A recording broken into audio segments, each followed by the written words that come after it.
What's going on, everybody? My name's Eli, and welcome back to my YouTube channel. If you're new to the channel, I'm a fourth-year dental student at Boston University Goldman School of Dental Medicine.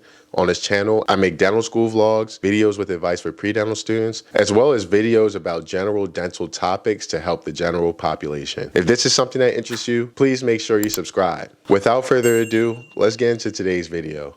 Today, we're going to be talking about a hot topic in dentistry: fluoride and community water fluoridation. So this morning when I woke up, I was scrolling through my email as I do usually when I wake up and eat breakfast, and I came across the ADA morning huddle. I read this email every morning as it helps me stay up to date with current topics in dentistry and just overall improves my knowledge on topics in dentistry, etc. So when I saw the headline for this morning's ADA morning huddle, I just knew I had to make a video. The headline said, ADA reaffirms fluoridation stance amid RFK Jr.'s confirmation process. As soon as I read that, bingo, it hit me. This needs a video right now. So with Robert F. Kennedy Jr., also known as RFK, set to be the U.S. next health secretary, this topic of fluoride has been very, very pertinent recently. RFK is famously known for his views against vaccination, but he's also anti-fluoride, in case you didn't know. In this tweet,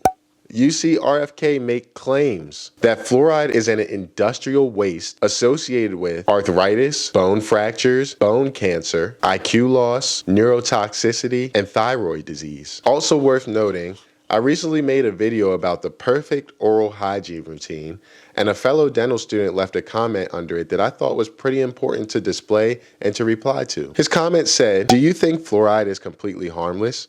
I'm a current D1 and I'm trying to figure out how to go about discussing this with patients, friends, and family. I totally agree that fluoride has been great at preventing caries," which is cavities for those who don't know. "But what do you think about the dangers of it, if any? We learned about fluorosis in class recently, and there are good amounts of research papers, meta-analyses too, that talk about it causing lower IQ and neurotoxicity in adults." Now, there are a few things in this comment worth noting, and I will touch on them in this video, but I want to mention them right now while the comment is still fresh in your mind. He mentions a meta-analysis, which is super important. In the dental field, we consider meta-analysis to be the highest level of scientific evidence. A meta-analysis uses statistical methods to analyze the results of gathered studies. He also mentions fluorosis, which is one of the most pertinent side effects of fluoride. And lastly, he mentions lower IQ and neurotoxicity, which is one of RFK's main arguments against community water fluoridation. So, is fluoride actually as dangerous as people are claiming? Let's take a deep dive into it. So before I begin this video, I want to mention that this is not a political channel. I'm not here to take a political stance.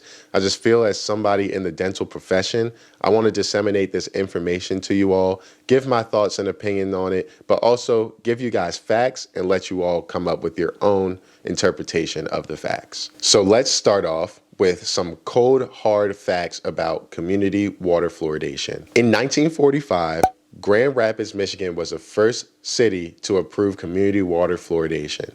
They started at 1.0 parts per million, or 1 milligram per liter. Since then, the level of fluoride has been adjusted to 0.7 parts per million, or 0.7 milligram per liter. This was done in 2015 to account for the side effect of fluorosis. This level of 0.7 parts per million has been reported safe by the CDC, the Center for Disease Control. Many organizations such as the CDC, the ADA, the WHO, the AAP have voiced their support for community water fluoridation. As a fact, the whole article that I read this morning was about the ADA standing by their stance despite what RFK said. In the letter that they wrote, they said, "As the leading authority of oral health, the ADA supports the practice of community water fluoridation at levels recommended by the U.S. Public Health Service. Decades of rigorous, peer-reviewed scientific research has demonstrated that water fluoridation is a safe, effective, and equitable method for preventing tooth decay across populations."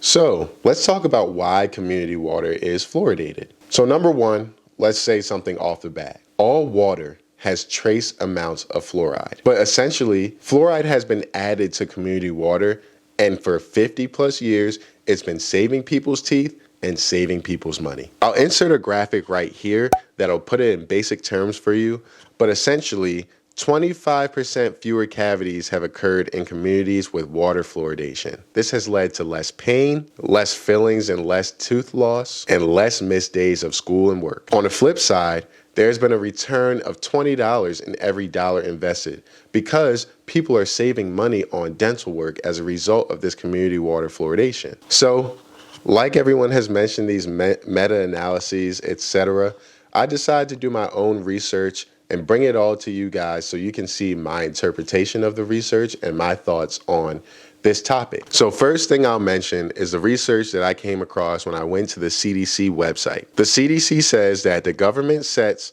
optimal fluoridation at 0.7 parts per million and a safety standard at 2.0 parts per million. The CDC goes further on to say, drinking water fluoridated at the level recommended by the U.S. Public Health Service reduces dental caries by approximately 25% in children and adults. The USPHS recommends fluoride levels to achieve oral health benefits and minimize risks associated with excess fluoride exposure. To provide benefits of community water fluoridation, water systems should target a level of 0.7 milligrams per liter and maintain levels of over 0.6 milligrams per liter. The Environmental Protection Agency sets a safety standard at 2.0 milligrams per liter to prevent mild or moderate dental fluorosis, a condition that causes changes in the appearance of tooth enamel caused by hypermineralization resulting from excess fluoride intake during tooth forming years. So number one, how are we combating the main side effect of fluoride? Reducing the levels of fluoride in the drinking water. Again, in 2015, the recommended level dropped to 0.7 milligrams per liter. Personally, I know that fluoride is good for us. Fluoride has been used years and years and years in your toothpaste, in your water, in some mouth rinses. It helps protect your teeth. The same way that we have iodine in salt for your thyroid, the same way that we have vitamin D in milk for your bones, fluoride in water for your teeth. So what are some of the biggest arguments against fluoride and taking fluoride out of community water? Because as you've noticed, there isn't really many arguments that are saying, well, it's causing fluorosis, because that argument is now null and void ever since they dropped the ppm. This argument about neurotoxicity and IQ loss, I don't buy it. If there's anything I learned from working at the NIH for 2 years, is that scientific studies can have flaws. You must dissect a scientific study in order to really understand how well it's been done, how much you can trust it, and where the holes are in the study. Let's get this on record right now. All scientific studies are not created the same. All journals are not the same difficulty to publish in. There are different things in these studies that will raise an eyebrow and cause you to think, is what I'm reading really something that applies to me or something that is worth believing the evidence behind it? These are all things that I learned how to do while working at NIH. So I'm going to tell you why I think these arguments of the neurotoxicity and the IQ loss are null and void. So I'll start off with another part of the letter that the ADA wrote because it pretty much echoes what I'm going to say in the remainder of this video. So in that same letter, the ADA says, the ADA is mindful of the concerns raised about fluoridation and acknowledges the importance of open, science-based dialogue to address questions and misperceptions. It is critical that decisions regarding public health measures like water fluoridation are based on the highest levels of scientific rigor and transparency. Recent studies making news headlines were conducted outside of the U.S. in areas with higher levels of naturally occurring fluoride in the water at levels more than double the U.S. recommendations. Even the National Toxicology Program monograph acknowledged that studies of fluoride exposure at recommended U.S. levels have not reliably demonstrated effects on cognitive development and did not establish fluoride as affecting IQ. So I did a little deep dive myself, and what did I find? I found that the meta-analyses that are mentioning this correlation between IQ loss, neurotoxicity, etc., just like the ADA said, are not limited to studies that have been conducted inside the United States. I took it upon myself to go to the NTP National Toxicology Program website and go to their page about this topic, and in bold print, it says, "It is important to note that there is insufficient data to determine if the low fluoride level of 0.7 milligrams per liter currently recommended for U.S. community water supplies has a negative effect on children's IQ."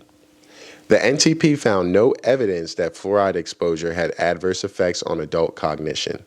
I feel like this topic is loaded. Number one, it's hard to have people who are not in the healthcare field citing scientific evidence when they themselves do not quite know how to break down a scientific article. I think it leads to fear-mongering, misinformation, etc. amongst the U.S. population. Also, community water fluoridation has always been a controversial topic, and I'm sure just like many other things in the past, it's not going to go anywhere. Imagine how people, a lot of us that are watching this channel experienced the backlash with the COVID vaccine, right? Imagine how people felt when the flu vaccine came out, and then you found out that you had to get a new one every single year for it to be effective. Imagine the backlash of the polio vaccine, tetanus shots, etc. Even now, HPV vaccine has been proven to prevent cervical cancer, and there's still backlash. There's always going to be backlash. The CDC has called fluoridation of drinking water one of the nation's top 10 public health achievements in the 20th century, noting that it effectively prevents tooth decay regardless of a person's socioeconomic status or access to care. This is what I want to talk about even more before I end this video. I don't think that people understand the effect of these policies on people who are not them. I think this goes amongst a number of things. But again, in my personal opinion, someone who grew up like me, community water fluoridation, whether it's included or not, is not going to affect them much.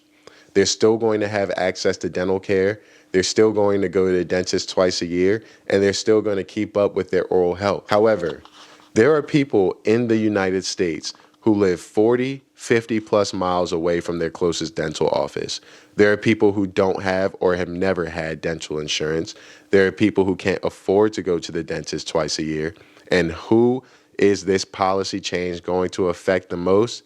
Them. When we're making these decisions or supporting these decisions that the government makes, we think about ourselves. We think about our socioeconomic status. We think about our social class, and we don't think about the overall health of the United States in general. Of course, as someone in the dental profession, taking fluoride out of community water, hey, more money for me and my colleagues. But think about the people who aren't you. Therefore, I wholeheartedly support community water fluoridation. Of course, like everything else, more research will be done in the future. More research needs to be done on just about everything. But as of right now, I do not think the argument for removing fluoridation from community water sources is very strong. Just like the AAP, the ADA, the CDC, the CSC, CBSC, everybody, I think that community water fluoridation is necessary for our populations, and it should continue to remain in the water. I want to ask you all, especially the people that watched all the way through this video, did you learn something from this video? What are your thoughts on community water fluoridation? Should it stay? Should it go? Have you done the research to come to the conclusions of whether it's safe or not? Have you truly broken down the scientific articles that you've read? Please leave a comment. I'm interested in the discourse and the dialogue that surrounds fluoride, and I hope that I helped educate you if you watch this video. Of course, if you made it this far, you gotta subscribe before you leave. Stay tuned for more videos like this. Watch some dental school vlogs, do whatever you gotta do, but make sure you come back. That's all I gotta say on the topic. I thank you all so much for watching this video. Again, I hope you learned something, and I hope you stick around to watch the rest of my videos. That's it, y'all. I'll see y'all on the next one. Peace.